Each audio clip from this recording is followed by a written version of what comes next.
Hey, it's Derek with Gold and Black Radio, and I just came from my local Academy Sports and Outdoors store. The most festive gear of the year is back, guys, at Academy Sports and Outdoors. Don't miss the limited edition Magellan Outdoor Christmas Market Collection only at Academy. Get exclusive 2025 gear and gifts for all your holiday parties, fun family photos, and Christmas morning traditions. Check out the entire collection, from matching PJs and holiday print fishing shirts and dresses to exclusive new Mossy Oak Snowdrift camo styles and more. Shop in-store or at academy.com. Need it fast? Get same-day delivery powered by DoorDash. Let your holiday fun begin with Magellan Outdoors Christmas Market Collection only at Academy. Welcome into another edition of Gold and Black Radio, presented by our friends at Academy Sports and Outdoors. I'm your host, Derek Schultz. In a month full of missed opportunities, Purdue missed their last one for October, letting a chance for a breakthrough win slip through their fingers in a 27-24 homecoming loss to Rutgers that was equally wild as it was heartbreaking. No rest for the weary as they'll head to the Big House now to battle Michigan and kick off a month of November where the Boilers will be a significant underdog in every game that they have left on their schedule.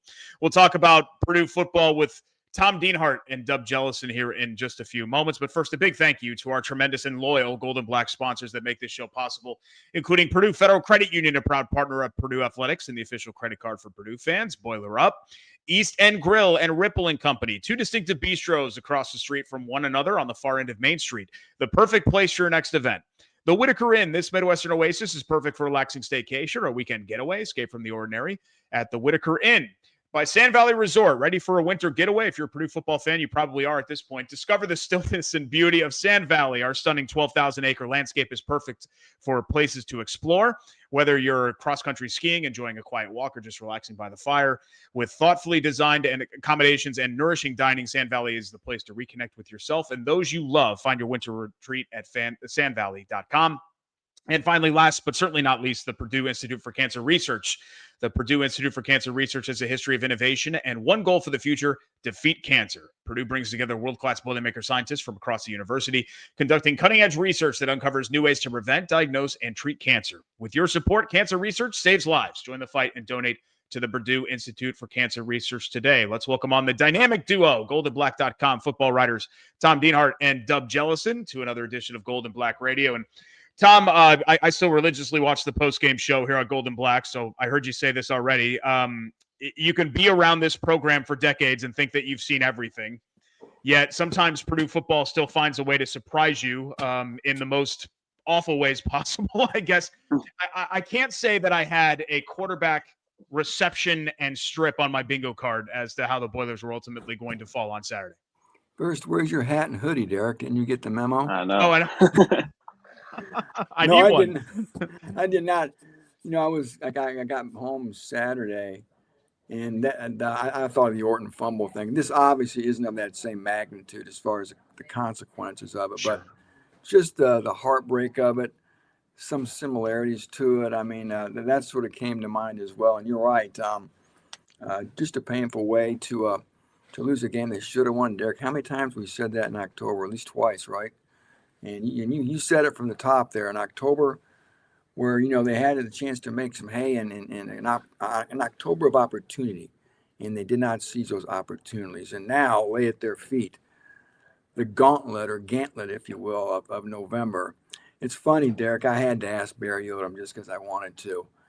What do you think's the November schedule? But, you know, coaches aren't going to look past. They're not going to look past my feet. Got to stay in the moment. I understand we all have to, but at some point you have to sneak a peek at that schedule back in July and go, oh my God.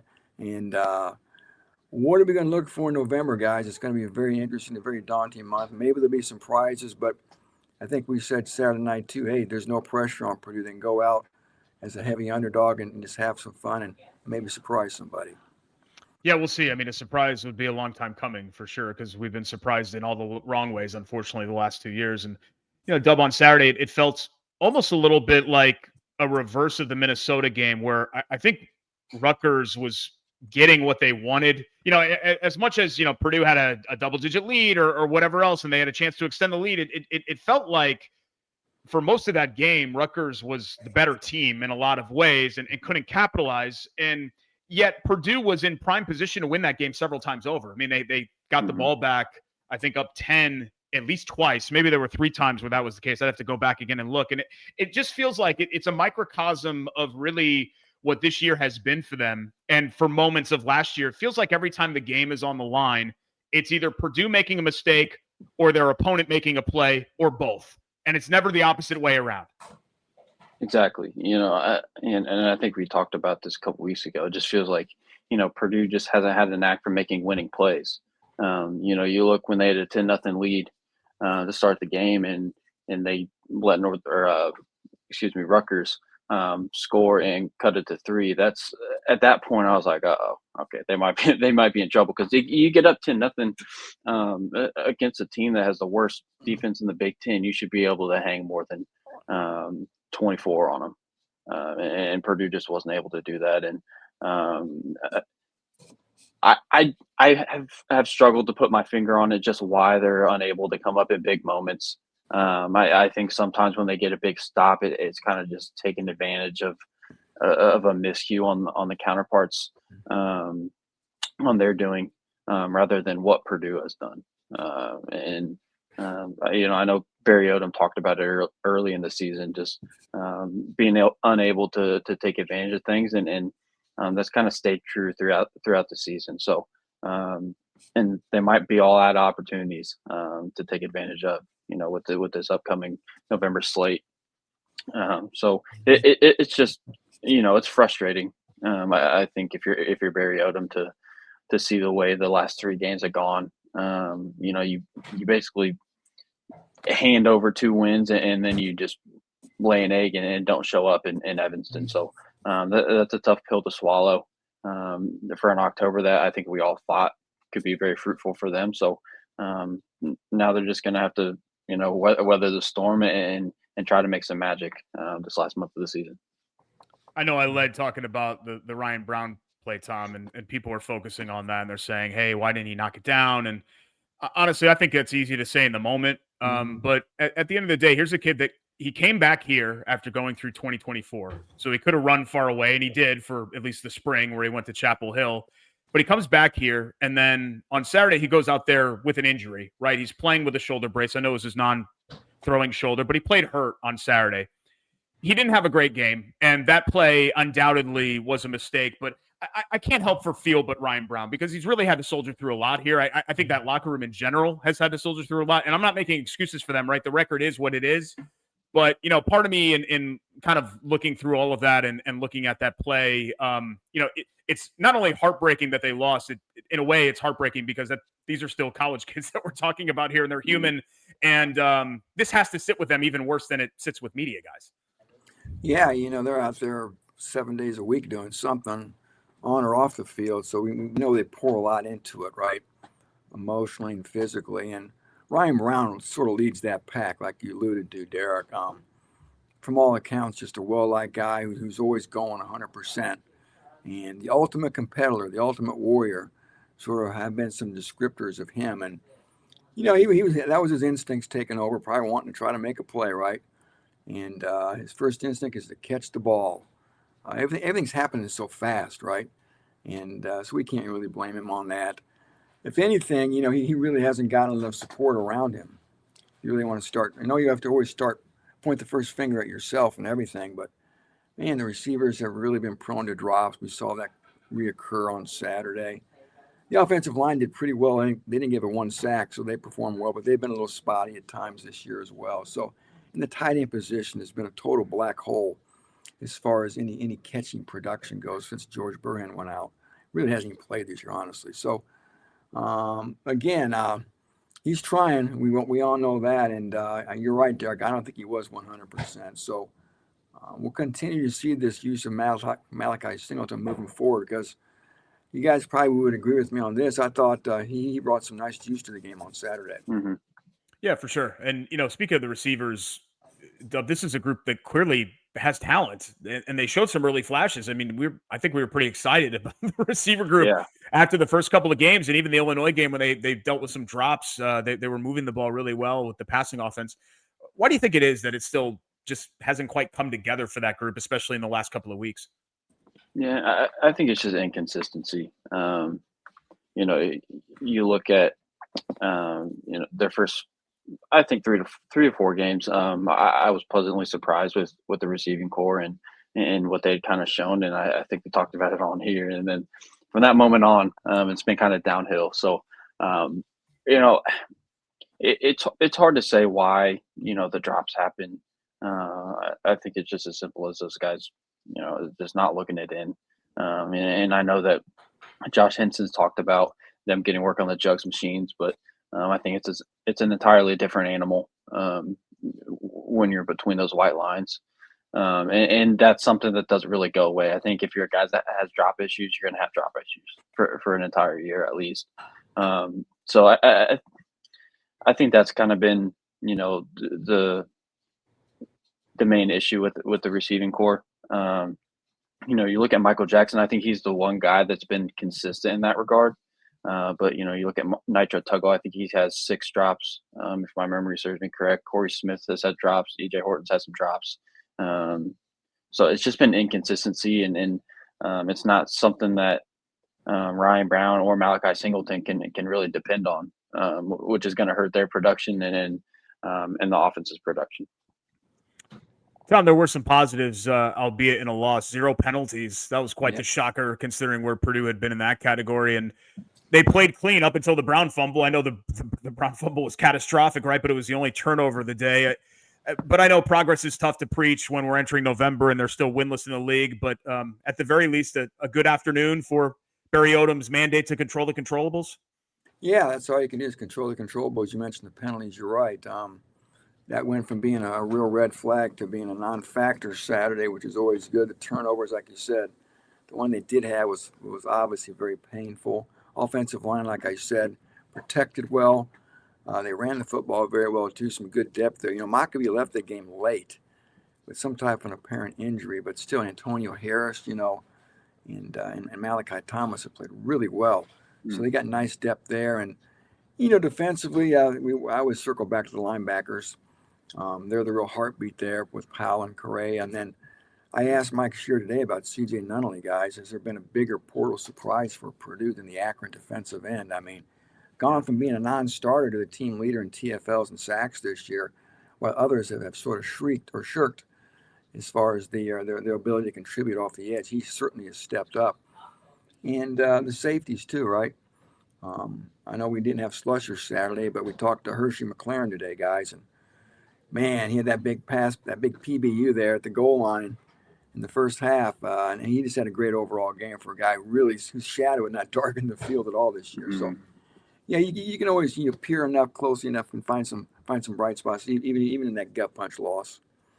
Hershey McLaren had me thinking about Halloween candy coming up here on Friday. It's a great, Nitro Tuggle and Hershey McLaren. It's a heck of a team for names as far as that's concerned. Dub, how important is, Tom mentioned the final stretch. Now it's sort of just kind of keeping this thing together so it doesn't completely fall apart, so you can still go out there and compete even if you're not going to win, and try to maintain some semblance of professionalism really when it comes to this, which I know it's very difficult for even professional teams to do when things appear lost. How confident are you that Barry Odom and his staff can keep this thing moving, facing just an absolute gauntlet here for the final 4 weeks of the season? I don't know. This is really when the going's going to get tough for them. I think they're a 21-point underdog at Michigan. It wouldn't surprise me to see that be the tightest the line is for the rest of the year. It'll probably be 30 plus against IU and Ohio State. We'll see what Washington looks like the next few weeks heading into that matchup, but that's all the way in Seattle. So you'd anticipate Purdue will be another big underdog there. I think it's just about remaining competitive and playing hard. I think that's all you can ask of this team right now. I don't know if anyone who's being realistic sees another opportunity for a win. So they're just going to have to go put their what's off and compete and then try to make some magic. We've seen Purdue have some pretty cool upsets over the years. Maybe they can get one. I know Michigan hasn't necessarily been a world beater, and Washington's had some struggles at times this year too. But Ohio State and Indiana, you got to wonder what those games are going to look like. Kind of looking forward. So we'll see if they can compete and hopefully have some close games and maybe even pick up a win. Yeah, we'll see if they can do it. We're back Friday for another edition of Gold and Black Radio to get you set for Saturday's matchup with the Wolverines. In the meantime, the absolute best Purdue football coverage can be found right here at goldandblack.com and on social media. So follow Tom and Dub at Tom Dienhart, at Dub Jellison as well for the latest when it comes to the Boilers. And guys, we appreciate it. You got to soldier through for the next couple of weeks too. But we'll talk to you coming up here Friday for the pregame show. Thanks so much. Happy trick-or-treating, Derek and Dub. That's Tom Dienhart and Dub Jellison. And that is our show, this Tuesday edition of Gold and Black Radio. Thanks so much for joining us. And thank you to our presenting sponsor, Academy Sports and Outdoors, as well as Purdue Federal Credit Union, the official credit card for Purdue fans. East End Grill and Ripple and Company, two distinctive bistros across the street from one another on the far end of Main Street in Lafayette. The Whitaker Inn, for unparalleled comfort and cuisine, visit the Whitaker Inn. Sand Valley Resort, where thoughtfully designed accommodations and nourishing dining. Sand Valley is a place to reconnect with yourself and those you love. Find your winter retreat at sandvalley.com. And the Purdue Institute for Cancer Research, which has a history of innovation and one goal for the future: defeat cancer. Join the fight and donate to the Purdue Institute for Cancer Research today. Don't forget to hit the like and subscribe button. And, of course, you can leave a positive review. And on your favorite podcast platform, leave that 5-star review and comment. We would really appreciate it. And also enabling alerts. Make sure that you do that, too, as we upload new content just about every day. And while you're at it, why not subscribe, if you haven't already, to goldandblack.com and join the biggest Purdue community on the internet. Use promo code PU1, that's PU1 at checkout, to get 2 months of your monthly subscription to goldandblack.com for just $1. $1 for goldandblack.com. And this is the crossover season, right? You get a month left of football and then the first month of men's basketball as they exit the preseason and get into the regular season game starting here in the matter of days. And should be great. Should be churning out the coverage and the content right here at goldandblack.com. And we really appreciate all of you Boiler fans for supporting the site and supporting Tom and Dub and Brian and our people, Jordan, the rest of the crew, Alan. They do absolutely fantastic work. And I'm not just saying that because I'm a member of the team. I'm saying that because it's true. I was a goldandblack.com appreciator even before I started doing stuff with goldandblack.com. So promo code PU1. First 2 months for just $1 right here at Gold and Black. But we'll be back Friday previewing Michigan. We'll bring the whole squad back together, and we will talk hoops with Brian Newbert in the wake of the Kentucky scrimmage, and we'll talk about Purdue men's basketball here moving forward as they enter the 25-26 season. But until then, I'm Derek Schultz. I hope you enjoyed it. This has been Gold and Black Radio right here at goldandblack.com. As you all know by now, Gold and Black Radio has also teamed up with BetMGM this season. We'll be using BetMGM lines to make all our picks, and we'll have special offers for our listeners each week. When you join BetMGM, you get access to a variety of parlay selection features like same-game parlays, live betting options, and more. If you haven't signed up for BetMGM yet, use bonus code ON3, and you'll get up to a $1,500 first bet.